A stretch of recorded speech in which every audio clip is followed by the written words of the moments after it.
It's the sad truth about the modern Formula 1 era. Why go to all the effort of making new cathedrals of racing, or more aptly, maintain the use of the current ones, when you can slap some Armco around a place that people will have seen in pop culture, and bleed fans dry for the pleasure of lower quality racing events in higher profile locations? The opportunity to charge more for the I saw this in a movie is one that the green-fingered FIA will be sure to seize, alienating the very culture which kept the sport running through the hardest days and sacrificing the sports which we all love for the bottom of the barrel entertainment. With Liberty Media and Formula 1 intent on trading the cult classics for the brain-dead box office hit, which silver screen city is set to be next in line to host a money-printing event comparable to the Weimar Germany's banking policy, and which fan favorites will be sacrificed in order to make room. Let's start off with the already existing circuits who are approaching the end of their contractual periods,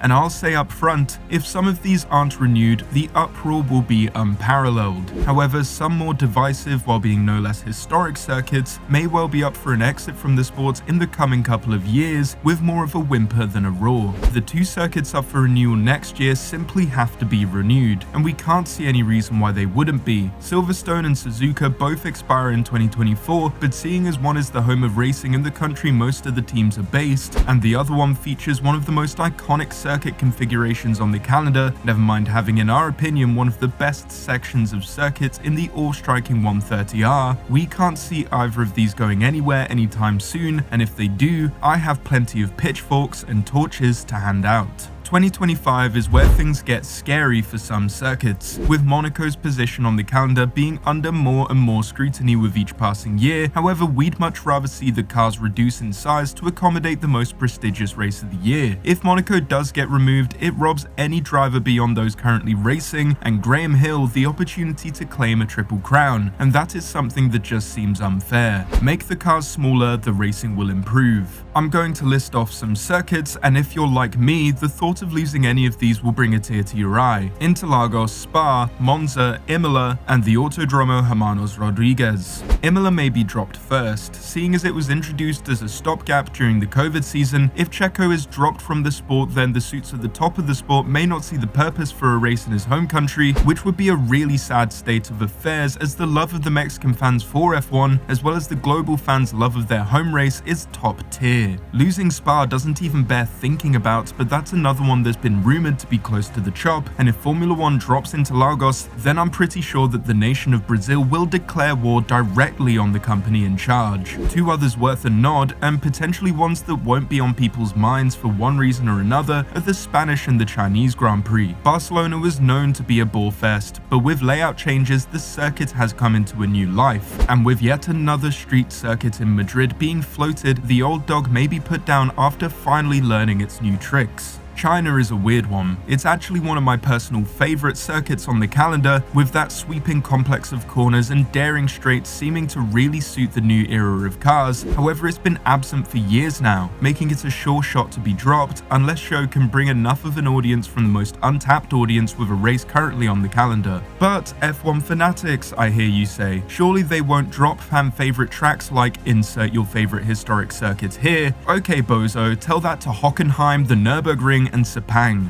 When money printing machines like the Las Vegas Grand Prix prove that the quality of the experience at the side of the track means absolutely nothing, because the best you'll get is a voucher for some F1 merch, so you can have the compensation of being a billboard for the very company that screwed you in the first place, then what hopes do tracks that allow for a great fan experience have? Yes, the race at Las Vegas ended up being a success, being one of the better races last year in fact, but much like the dancers in the gentlemen's clubs on the strip, the spectacle feels a hell of a lot less satisfying because it comes across as garish, false, and ended up screwing people in order to make extra money. This being backed up by the chief financial officer of the MGM Grand, calling the weekend the highest grossing weekend in hotel revenue in the company's history. Never mind the drama that happened earlier on in the weekend during free practice, but the lack of support races for the cost of the ticket is frankly sickening. One of the aforementioned races that could have seen the light of day down the line is Madrid. However, the sheer amount of confusion backlash and criticism that has been leveled at the supposed plans for the race to replace the current Barcelona Grand Prix seems to make it a non-starter. This is mainly due to the city's history of posturing, leaking, and process dodging in previous attempts to secure prestigious competitions. The main example of this being the city's failed attempts to get the Olympics in 2030, with Camilo Sanz de Barros having this to say on the matter.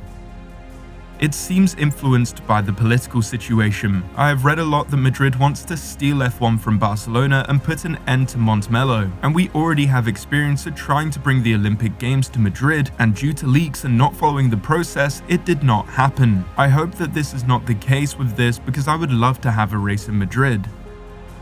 Given the historic rivalry between the two cities, both in a sporting and cultural context, this doesn't come as too much of a shock, but for it to be such a strange form of posturing seems to have left everyone perplexed and landed Madrid on the back foot if any race was actually to be formally put forward, which Barros still insists hasn't been the case despite initial news of the city's interest being made public for over a week now. If there was any time to strike, it would be while the iron's hot, surely. So where next for F1? Well, ex-chairman and CEO Chase Carey gave an indication recently as to where the next stop on the traveling circus would be, and it's borderline mind-bending to think of a race being held on the busy streets in the most populous city in America. In an interview with Martin Brundle, Carey said, "This is what it should be all about. We said early on, Vegas, Miami, and New York. They're the next cities we should be in, and Vegas delivered." So, New York, the Big Apple, the fictional city from Spider-Man. As much as I can imagine the collective suit trousers of Liberty Media getting tighter at the prospect of even charging the rats for the pleasure of viewing cars slamming it down Fifth Avenue, what are the actual chances of a New York Grand Prix even going ahead in years to come? Well, for starters, any idea of Central Park, Fifth Avenue, or Broadway can be canned pretty much instantly. Much to the misery of Stefano Domenicali, Formula One will have to jump through hoops and bureaucracy of the local government, with the mayor of New York, Eric Adams, offering up the shipyards and sports fields of Randall's and Ward's Islands. From the very beginning, this will be a race of compromise if it were ever to make it into the formal planning phases. It'd suffer from the similar joys of planning that the Miami Grand Prix went through. You know, the one held far away from the original floated location which promised waterfront views and Miami culture, trading it for the fake water and car park of the Hard Rock Stadium. If F1 isn't careful, the New York Grand Prix may not even be worth getting off the ground, with complication for complication's sake oriented